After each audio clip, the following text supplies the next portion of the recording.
हिंदू राष्ट्र घोषित करो हिंदुस्तान को, हिंदू राष्ट्र घोषित करो हिंदुस्तान को। मोदी जी अब मान लो, मोदी जी अब मान लो हम सब की मांग को। मोदी जी अब मान लो हम सब की मांग को। मोदी जी अब मान लो। हिंदू राष्ट्र घोषित करो हिंदुस्तान को, हिंदू राष्ट्र घोषित करो हिंदुस्तान को। मोदी जी अब मान लो हम सब की मांग को। मोदी जी अब मान लो हम सब की मांग को। मोदी जी अब मान लो।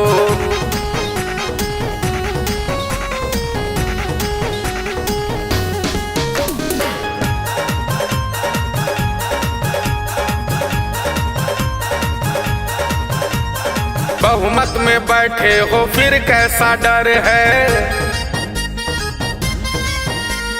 हाजिर तुम्हारे लिए अपना ये सर है।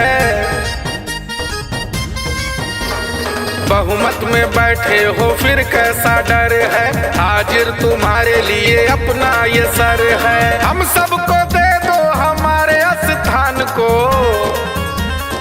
हम सबको दे दो हमारे स्थान को। मोदी जी अब मान लो हम सब की मांग को। मोदी जी अब मान लो हम सब की मांग को। मोदी जी अब मान लो।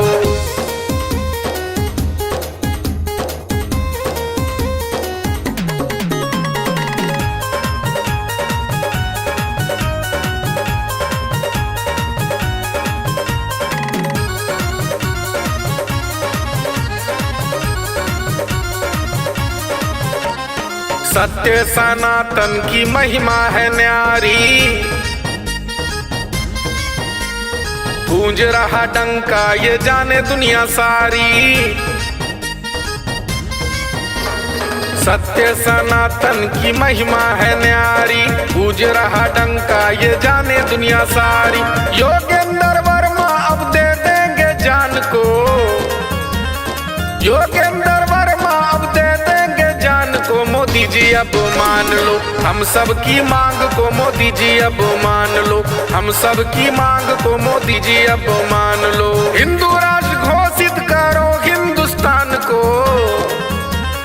हिंदू राष्ट्र घोषित करो हिंदुस्तान को। मोदी जी अब मान लो हम सब की मांग को। मोदी जी अब मान लो हम सब की मांग को। मोदी जी अब मान लो।